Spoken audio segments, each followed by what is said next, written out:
How much time do you spend pointing out the sins of others? How about politicking your position? How often are you worried about that interpersonal conduct, either at home or at work? How often do you feel like you need to watch your back to keep it from getting stabbed or to keep your interests at hand? So these are all examples of negative synergy. When people are working hard and they're dependent on their power or their position in order to create a win-lose, or if someone is working hard to be looked at as in favorable ways by the popular people and creating lose-wins, that's negative synergy. And negative synergy it doesn't work. It's not synergistic. Like, the whole model can't work that way. Insecure people often love to bring people into their group and hold them in, try to get them to mold like them, feel like them, like they have those talks, that woe is me talk, or the can you believe that person did that talk. Like, they try to bring people into their group and mold them to be like them through negative comments and energy as opposed to positive, and embracing the differences. Not realizing that their strength is their uniqueness. They're trying to mold others to be like them, which is also not noticing the other people's strengths is also their uniqueness. There's a story Stephen Covey gave in the book about a couple that was fighting. The husband actually asked Stephen Covey to sit down so Stephen Covey could hear and see how ridiculous the wife was being. And that's not exactly the way the husband phrased it, but that's really what the intent was. And so they sit down, and as the husband is asking the wife questions, the wife is giving very non-committed answers and just saying, you just don't see what I'm talking about.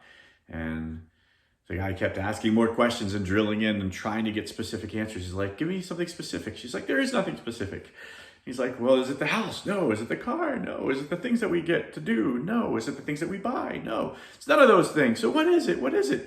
And she was like, it's nothing specific. He's like, it's got to be something specific. He's like, see what I'm dealing with? And Stephen Covey had this idea. He's like, look, do you all have kids? And they were like, well, yeah. And he's like, well, how do you have kids? He's like, what do you mean? He's like, well, both of you seem to be so opposing. Like, how in the world do you have kids? That's amazing. How'd you come about that? The husband's like, well, you know how we have kids. He's like, oh, so you appreciated each other's differences. We'll let the parents explain that one to any kids that are watching. And like, that's just the truth, right? Like, the world is as it is. It is as it is. But it's different for all of us. Like, we see the world not as it is, but as we are. And as a result, we can often look at others and say, you're wrong. And they can look at us and say, we're wrong. And, that's where the phrase agree to disagree comes from. But is it possible that two people can disagree and that they are both correct? I think it is, right?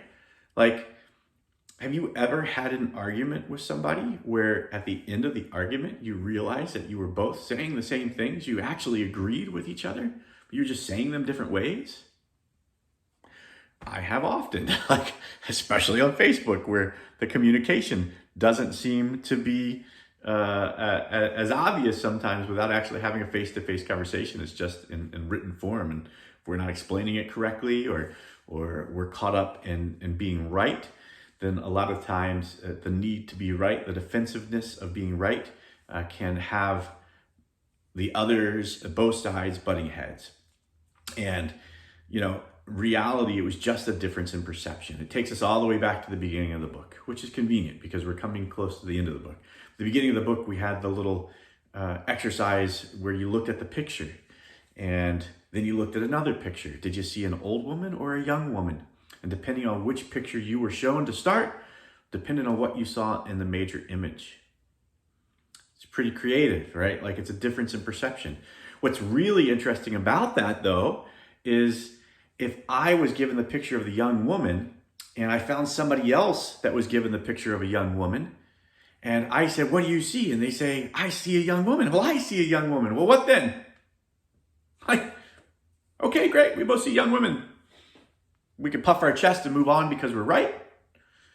But did we learn anything? No, we didn't learn anything. Like, we didn't grow. We learned nothing.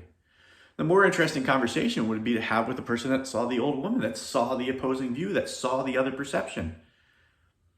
Because then I have something to learn. Then I have a pathway to grow.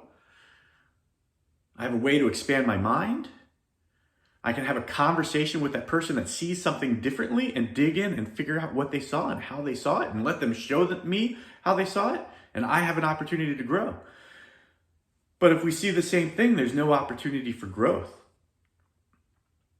It reminds me actually of that movie from reminds me of a couple of things. You remember those old 3D photos? I've actually got a book probably on my bookshelf over here.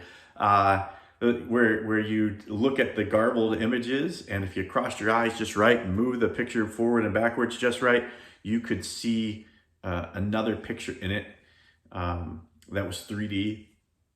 And like there's a movie Mallrats where the guy just like stood in front of the picture at the store, you know, the whole movie while everything else is going on. And finally in the end, he goes, oh, like some kid comes up and, you know, does that. And finally the guy's like, oh, I see it. It's and I won't give it away, even though the movie's been out for over 20 years, but like that's synergy. Working together to see the differences and grow from those perceived differences. Another way to look at it, there's a couple of different forces that exist in the world, right?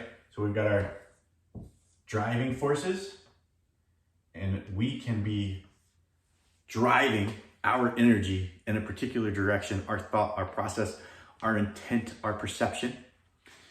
And if we're trying to force that perception onto others, our children, students, co-workers, spouses, like we then meet the restraining force. And forces have equal and opposite reaction, right? So if I'm pushing into them and they're pushing into me, what happens?